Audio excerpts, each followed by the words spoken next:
ensonga talk chef anagana bweti eriko abantu millions 15 nga batulaba n'okusinga over the world over sio netulaba twetaaga okubawa ekisinga okuba ekiro and the program is called Zimbe Nsiyo newankubadde nga twetaaga okudefendinga twetaaga sweet coating and everything tuwa abantu ekisinga okuba ekiro government yeno mwokolera yasalawo efiisa local government era omukulu bakyamusukkako oba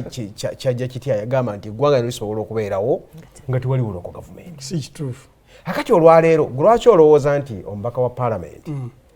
yateekwa okukyusa buli kimu n'okusinga executive omuli n'omuntu eyaweebwa akalulu nga yeetoolodde eggwanga lyonna okulowooza nti agenda kutereeza bintu walowooza wali weebuuzizzaako lwaki kati tuli mu mwaka gwa kusatu gwomanyi lwaki president w'eggwanga takola nteekateeka esingana ba local government no amanyi kyekitegeeza amanyi kyekitegeeza nolwekyo nze ssebo njagala kutegeeza njagala kutegeeza commissioner nakwadde nsiisi wano obudde bungi nga nkuwuliriza tewampadde njagala kutegeeza commissioner n'abatulaba. It's a disservice of a degree. Ensi zonna newankubadde nga gavumenti yewakati erina byesobola okukola nga yo ne buli kirowooza okutuukiriza wansi ekikyusa obulamu bw'abantu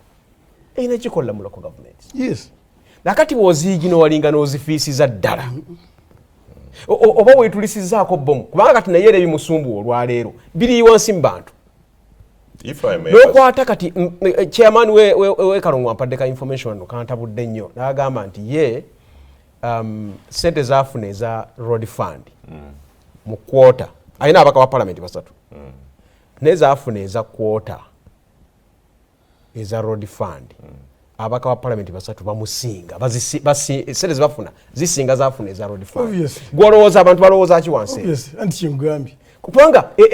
ekyo it's a political question. It's a goodwill. Tuteekwa okubanga abali mu executive y'eggwanga lino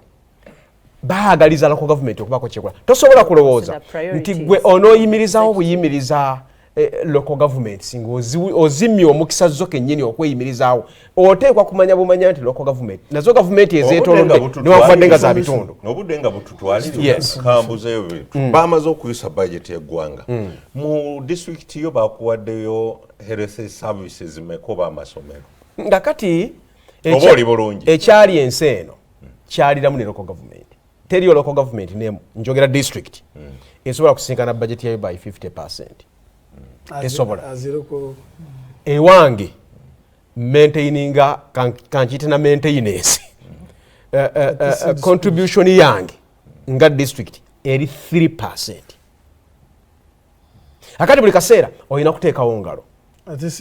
mbadde ate sidi schools kyekiki tumafunye sidi school makulu ki Mr. Zimura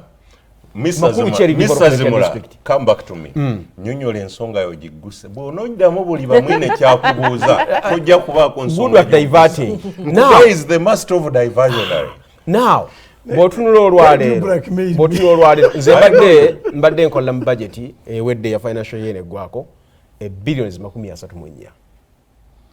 naye nga sente zigenda mu development abantu kibasobola okulabako teziwera bitundu 3 ku buli 100 ezisigadde zigenda muri current abakozi kumpi 12,000 okitegeera akati banyongerera okunyongera assistant ba RDC n'abalala kati local government eziyambiddwawo kweyimirizaawo balina zikwatirira kuzikwatirira ne bakuweereza sente kati wenjogerera olwaleero bampeereza akawumbi ku account naye nga omutima gwawe bakimanyi nti sisobola kukakozesa kakwongera kuwandiikira abakozi